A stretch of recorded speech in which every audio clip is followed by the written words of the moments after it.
يريد أحد أطباء الأعصاب دراسة أثر أحد الأدوية على مدة الاستجابة لمنبه عصبي، وللقيام بذلك قام بحقن 100 فأر اختبار بجرعة من الدواء، ثم عرض الفئران لمنبه عصبي ما، وسجل المدة الزمنية التي احتاجتها الفئران للاستجابة للمنبه.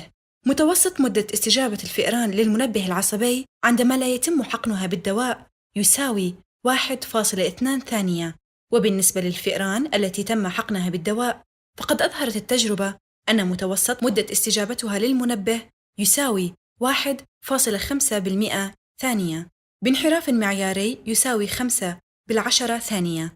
هل تعتقد أن الدواء قد أثر على المدة الزمنية للاستجابة؟ أول خطوة عليكم القيام بها هنا هي صياغة فرضيتين. الأولى هي فرضية العدم، ويرمز لها ب H0، حيث تشير هذه الفرضية إلى أن الدواء لا يؤثر على مدة الاستجابة، وبالتالي فإن متوسط مدة استجابة الفئران يجب أن يبقى 1.2 ثانية حتى بعد حقنها بالدواء، حيث أن متوسط مدة الاستجابة دون حقن الدواء يساوي 1.2 ثانية. وبما أنكم تفترضون عدم وجود أثر للدواء، فمن الطبيعي أن لا تتغير قيمة المتوسط وتبقى كما هي. انتقلوا الآن إلى صياغة الفرضية البديلة، ويرمز لها ب H1. تشير هذه الفرضية إلى أن الدواء يؤثر على مدة الاستجابة، وبالتالي فإن المتوسط في هذه الحالة لا يساوي 1.2 ثانية عند حقن الدواء. الآن كيف ستعلمون أي الفرضيتين هي الفرضية الصحيحة التي عليكم قبولها؟ أخذتم في الدروس السابقة أنه للإجابة على السؤال السابق عليكم أولاً افتراض صحة فرضية العدم، وبناء على هذا الافتراض تجدون احتمال الحصول على النتائج التي أظهرتها التجربة على عينة الفئران. فإذا كانت قيمة الاحتمال صغيرة فهذا يعني أن فرضية العدم خاطئة، وبالتالي عليكم رفضها والقبول بالفرضية البديلة. ابدأوا الحل الآن. في البداية افترضوا أن فرضية العدم صحيحة، ثم جدوا احتمال الحصول على متوسط العينة 1.5% ثانية، والانحراف المعياري 5/10 ثانية. لإيجاد قيمة الاحتمال المطلوبة ارسموا منحنى التوزيع الطبيعي الذي يوضح توزيع 100 عينة. الآن عينوا متوسط توزيع العينات هنا عند هذا الخط، وبما أنكم تفترضون صحة فرضية العدم والتي تنص على أن الدواء لا يؤثر على مدة الاستجابة، فهذا يعني أن متوسط توزيع العينات يساوي نفس قيمة متوسط توزيع المجتمع الإحصائي، أي 1.2 ثانية. أما الانحراف المعياري لتوزيع العينات فيساوي الانحراف المعياري لتوزيع المجتمع الإحصائي مقسوماً على الجذر التربيعي لحجم العينة 100. لكن بما أن قيمة الانحراف المعياري لتوزيع المجتمع الإحصائي مجهولة، فيمكنكم تقديرها بالاستعانة بالانحراف المعياري للعينة، وهو أمر منطقي لأن حجم العينة في هذا المثال يساوي 100، وهو عدد كبير وكاف للحصول على قيمة تقديرية جيدة للانحراف المعياري لتوزيع المجتمع الإحصائي. إذن اقسموا الانحراف المعياري للعينة، ويرمز له بالحرف S، على الجذر التربيعي ل100. S يساوي 5/10، والجذر التربيعي ل100 يساوي 10.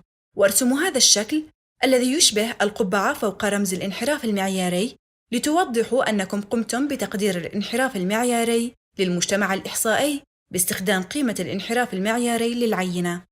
5/10 تقسيم 10 يساوي 5%. متوسط العينة كما تعلمون هو 1.5% ثانية. احسبوا عدد الانحرافات المعيارية التي يبعدها متوسط العينة 1.5%. احسبوا عدد الانحرافات المعيارية التي يبعدها متوسط العينة 1.5% عن متوسط المجتمع الإحصائي 1.2، ومن ثم جدوا احتمال الحصول على هذا العدد من الانحرافات المعيارية أو عدد أكبر منه. بمعنى آخر، ما ستقومون به فعلياً هو حساب الدرجة المعيارية Z لمتوسط العينة 1.5%. في البداية جدوا المسافة بين القيمتين، وذلك عن طريق طرح 1.5% من المتوسط 1.2، ثم اقسموا ناتج الطرح على القيمة التقديرية للانحراف المعياري لتوزيع العينات، أي على 5%. 1.2 ناقص 1.5% يساوي 15%. اكتبوا 15% في البسط، والمقام يبقى كما هو 5%، وناتج القسمة يساوي 3. إذن الدرجة المعيارية Z تساوي 3، أي أن عدد الانحرافات المعيارية التي يبعدها متوسط العينة 1.5% عن متوسط المجتمع الإحصائي 1.2 يساوي 3. عينوا الانحرافات الثلاثة على منحنى التوزيع على يمين المتوسط ويساره. ابدأوا بالجهة الموجبة على يمين المتوسط، هذا الانحراف الأول، الثاني والثالث، وكرروا الأمر ذاته على الجهة السالبة، هذا هو الانحراف الأول وهذا الثاني والثالث. عينوا متوسط العينة 1.5% ثانية، والذي يمثل نتيجة التجربة التي تضمنت 100 عينة من الفئران. هنا عند الانحراف المعياري الثالث الموجود على يسار متوسط المجتمع الإحصائي، القيم التي تقع ضمن هذه المنطقة على طرفي المنحنى والتي تبعد أكثر من 3 انحرافات معيارية عن المتوسط تعد قيماً متطرفة، وعليكم إيجاد احتمال الحصول عليها، وذلك من خلال إيجاد مساحة طرفي المنحنى باللون البنفسجي بالاتجاه الموجب والسالب. أخذتم في الدروس المتعلقة بالقاعدة التجريبية أن 99.7% من منحنى التوزيع الاحتمالي يمثل القيم التي تقع ضمن 3 انحرافات معيارية من المتوسط. إذن مساحة المنطقة التي أظللها باللون البرتقالي تمثل 99.7% من مساحة المنحنى، وبالتالي فإن مساحة المنطقتان المظللتان بالبنفسجي تساوي 3%.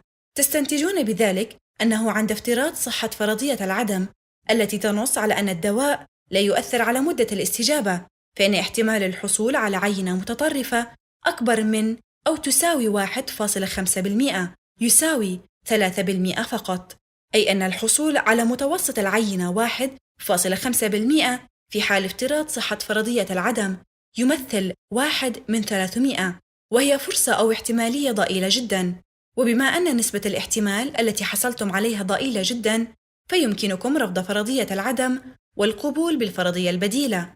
والمصطلح الإحصائي الذي يستخدم للتعبير عن القيمة التي توضح احتمال الحصول على نتائج متطرفة على افتراض أن فرضية العدم صحيحة هو قيمة P، حيث أن الحرف P يشير إلى الحرف الأول من كلمة probability أي احتمال.